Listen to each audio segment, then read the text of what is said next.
Seigneur nous bénisse. Je vous salue dans le merveilleux nom du Sauveur Jésus-Christ. Amen. Alors, le titre de mon intervention, c'est Jésus, le guérisseur des lépreux. Amen. Jésus, le guérisseur des lépreux. Et ce titre est tiré de Luc, l'évangile de Luc, au chapitre 17, versets 11 à 19. Luc 17, 11 à 19. Je vais vous le lire. Alléluia. Amen. Jésus se rendant à Jérusalem, passait entre la Samarie et la Galilée. Comme il entra dans un village, 10 lépreux vinrent à sa rencontre. Se tenant à distance, il élevèrent la voix et dit: Jésus, Maître, aie pitié de nous. Dès qu'il les eut vus, il leur dit: Allez vous montrer au sacrificateur. Et pendant qu'ils y allaient, il arriva qu'il fut guéri. L'un d'entre eux, se voyant guéri, revint sur ses pas, glorifiant Dieu à haute voix. Il tomba sur sa face aux pieds de Jésus et lui rendit grâce. C'était un Samaritain. Jésus, prenant la parole, dit: Les 10 n'ont-ils pas été guéris? Et les 9 autres, où sont-ils? Ne s'est-il trouvé que cet étranger pour revenir et donner gloire à Dieu?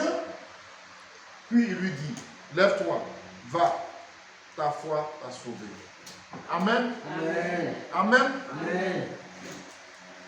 Bien-aimés du Seigneur, dans les évangiles, nous voyons que durant son ministère terrestre, Jésus a guéri beaucoup de malades et chassé beaucoup de mauvais esprits. C'est pourquoi, dans le livre des Actes, nous voyons dans Actes chapitre 10, au verset 38, que Jésus-Christ a été oint par Dieu du Saint-Esprit et de force. Et il allait de lieu en lieu, faisant du bien et délivrant tous ceux qui étaient sous la puissance du diable, car Dieu était avec lui. Amen. Amen. Et c'est là, en accomplissement de la prophétie du prophète Ésaïe, dans Ésaïe 61, verset 1 à 3, qui dit que l'Esprit du Seigneur est sur moi, car il m'a oint, n'est-ce pas, pour annoncer une bonne nouvelle aux pauvres, pour ouvrir les yeux aux aveugles, et aussi pour guérir ceux qui ont le cœur brisé. Amen. Par les maladies, par la souffrance. Donc, la guérison des 10 lépreux par Jésus nous révèle que Jésus a la puissance nécessaire pour nous guérir. Alors, nous pouvons nous poser la question: que nous enseigne ce passage que nous venons de lire? Que nous enseigne donc l'attitude des 10 lépreux sur la façon dont nous pouvons recevoir la guérison de Jésus? Et pour répondre à cette question, donc, que nous enseigne l'attitude des 10 lépreux sur la façon dont nous pouvons recevoir une guérison de Jésus? Et pour répondre à cette question, nous allons examiner 4 points que nous voyons dans ce texte de Luc 17, 11 à 19. Le premier point, c'est l'attitude des 10 lépreux quand ils ont vu Jésus. Versets 11 à 13.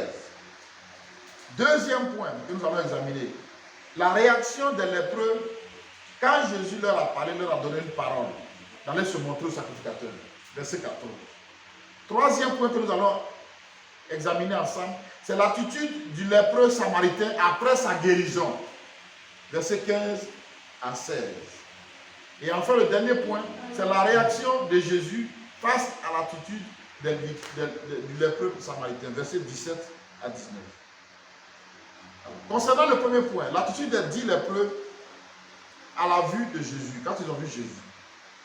Ce passage sur la guérison des 10 lépreux est situé dans la 3e section de l'évangile de Luc, qui va du chapitre 9 au verset 51 au verset 19, verset 28.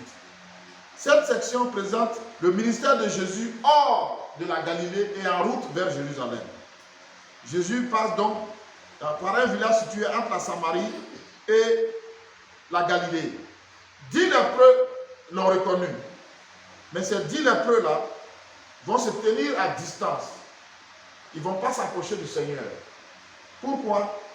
Parce que selon la loi de Moïse, être lépreux était considéré comme une impureté. La lèpre était une impureté. Les lépreux étaient impurs. Ils devaient vivre donc séparés des autres. Et nous pouvons le voir dans Lévitique 13, verset 46. Lévitique 13, verset 46. Qui peut nous lire? Lévitique 13, verset 46. Oui, grâce. Vous trouvez? Lévitique 13, verset 46. Lévitique 13, verset 46. Aussi longtemps qu'il aura la plaie, il sera impur. Il est impur. Il habitera seul, sa demeure sera hors du camp. Amen. Donc, le lépreux ne pouvait pas s'approcher de Jésus. Et lorsque, selon la loi de Moïse, la loi sur la lèpre, un lépreux s'approchait d'une personne, le lépreux lui-même devait signaler qu'il était impur et que la personne devait s'éloigner. Le lépreux s'écriait impur, impur. Et donc, ça éloignait donc la personne. Pourquoi? Parce que la lèpre était contagieuse. Et donc, nous pouvons aussi le voir dans Nombre 5, verset 2. Nous n'allons pas le lire, mais nous pouvons le noter. Donc, en voyant Jésus, les lépreux ont élevé la voix pour lui demander d'avoir pitié d'eux. Verset 15. Donc, comme dans un autre récit de guérison de lépreux, dans Matthieu 8, verset 1 à 4, le Seigneur va prendre miséricorde, va avoir compassion de ces personnes qui étaient séparées des autres, qui vivaient comme des parias, considérés comme impurs. Et il va manifester sa bonté envers eux. Amen. Donc, cela donc révèle que le Seigneur Jésus est plein de compassion, est plein de bonté. Il ne se détourne pas de ceux qui l'invoquent. Il manifeste sa bonté vers ceux qui se tournent vers lui pour demander son secours. Il vient en aide à ceux qui souffrent.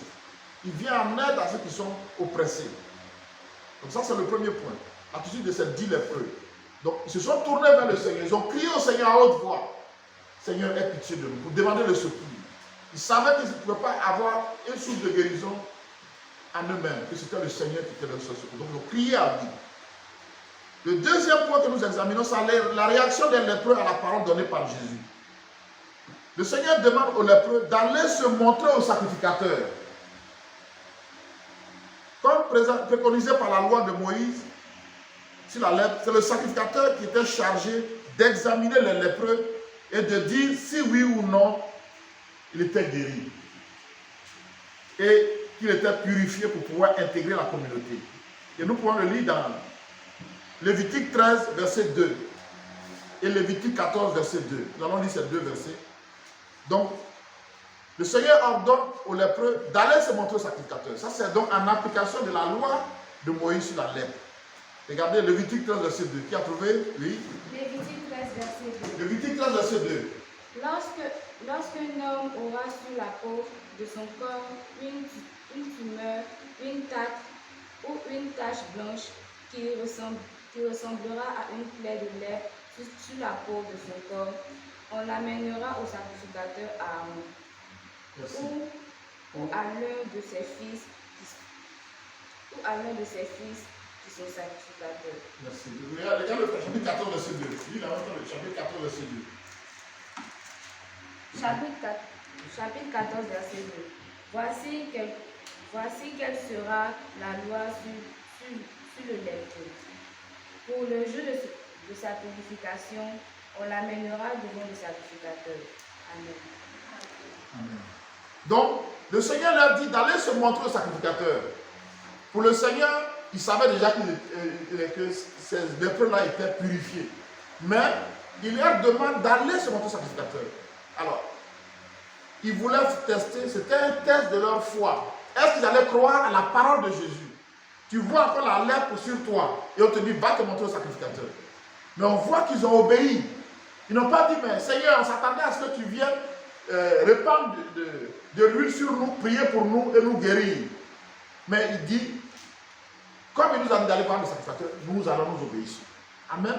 Ça nous rappelle Un autre lépreux dans l'Ancien Testament, Naaman, le général syrien, quand il est venu voir le prophète Élisée pour sa guérison, le prophète n'est pas sorti.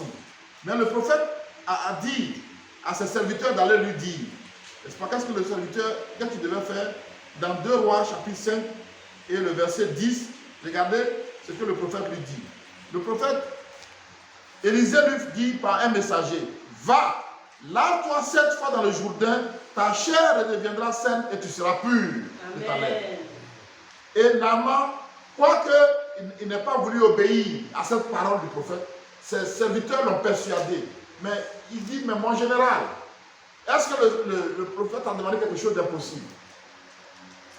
Même s'il était furieux, finalement, il a accepté d'obéir.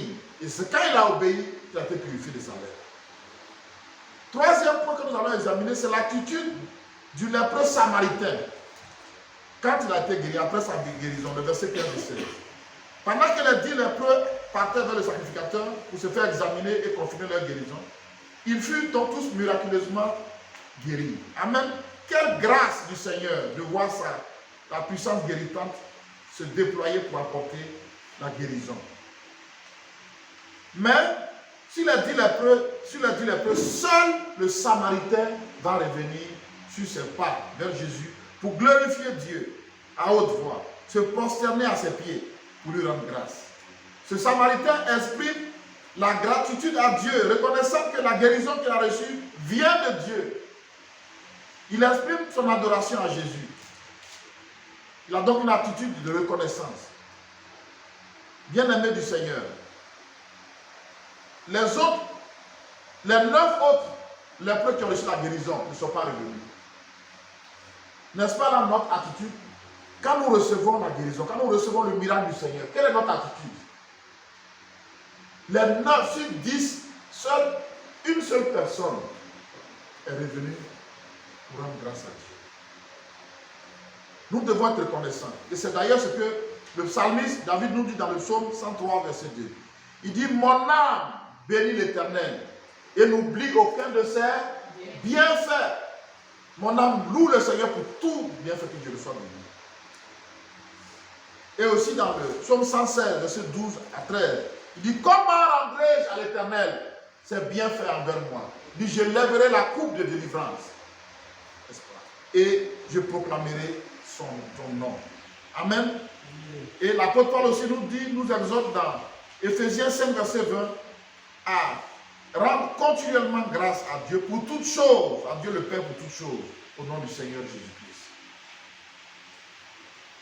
Le dernier point, le quatrième point, donc, c'est la réaction du Seigneur Jésus face à l'attitude du lépreux samaritain. Versets 17 à 19. Face à la gratitude exprimée par le samaritain, le Seigneur réagit en lui, en se demandant donc pourquoi les autres ne sont pas revenus, que c'est seul celui-là. Il a été étonné de voir qu'un seul est revenu. Donc, le Seigneur implicitement s'étonne de l'ingratitude des 9 lépreux qui sont des Juifs qui connaissent l'adoration de Dieu et qui devaient, en principe, revenir en grâce à Dieu. Mais comme le Samaritain a été reconnaissant, a adoré le Seigneur, s'est prosterné, a reconnu qu'il a reçu une grâce inestimable du Seigneur. Lui est condamné, lui est impur, lui est rejeté, vient d'être guéri miraculeusement. Le Seigneur a eu pitié de lui. Le Seigneur lui a manifesté sa compassion, sa bonté. Le Seigneur lui a témoigné son amour en le guérifiant, en le purifiant de sa lèvre. Et quand il a été reconnaissant, le Seigneur va dire une dernière parole. Mon fils, il dit, lève-toi, va, ta foi t'a sauvé. Lève-toi, va, ta foi t'a sauvé. Donc, on voit que le Seigneur accorde à ce lépreux plus qu'une guérison physique. Il lui apporte une bénédiction pour son âme. Ta foi t'a sauvé. Donc la reconnaissance va amener le Seigneur à proclamer une parole de salut pour lui. Le salut de son âme. Donc au-delà de la guérison corporelle, le Seigneur lui apporte donc le salut de son âme. Et qui montre que Jésus est venu chercher et sauver ce qui était perdu. C'est le thème d'ailleurs de ce livre de Luc, que Jésus, le Fils de l'homme, est le sauveur. Il a dit dans Luc 19, verset 10, le Fils de l'homme est venu chercher et sauver ce qui était perdu. Il est venu pour ceux qui souffrent. Il est venu secourir les malades, délivrer les captifs. N'est-ce pas? Pourquoi il a dit que, allez dire que les sourds entendent, les morts ressuscitent, les aveugles voient, les démons sont chassés. La bonne nouvelle est annoncée aux pauvres. Amen. Et les lépreux sont purifiés. Amen. Pour confirmer qu'il est venu pour eux. Donc, bien aimé, au-delà de la guérison physique qui a été obtenue par d'abord le fait qu'ils ont reconnu qu'ils ne peuvent pas se guérir eux-mêmes. Ils ont crié au Seigneur pour être secours. Ils ont crié au Seigneur pour avoir son secours. Dans les situations de maladie, de toutes sortes de choses que nous pouvons traverser, nous devons reconnaître que la solution n'est pas en nous-mêmes. Notre secours est dans le nom de l'Éternel. Notre secours nous vient d'en haut. La Bible dit que dans Jacques 1, 19, 17, que toute grâce excellente et tout don parfait viennent du Père des Lumières, chez qui il n'y a ni changement ni ombre de variation. Donc c'est ce que les lépreux ont fait. Ils ont reconnu leur capacité à se sauver, à se guérir eux-mêmes. Ils sont venus auprès du Seigneur. Deuxième chose qui nous enseigne, c'est que ces lépreux-là ont agi sur la parole. Ils ont manifesté leur foi. À l'important sacrificateur, ils ont obéi. Ils ne sont pas restés pour discuter, pour dire on est venu pour que tu pries pour nous et tu nous avons sacrificateur. Ils ont obéi à la parole du Seigneur. Amen. Et quand ils ont reçu la guérison, le lépreux samaritain est revenu, le lépreux guéri est venu pour rendre grâce, comme nous aussi nous devons rendre grâce. Nous devons être reconnaissants au Seigneur pour les bienfaits que nous recevons de lui. Nous devons le dire publiquement, nous devons le célébrer et non pas recevoir sa grâce en vain.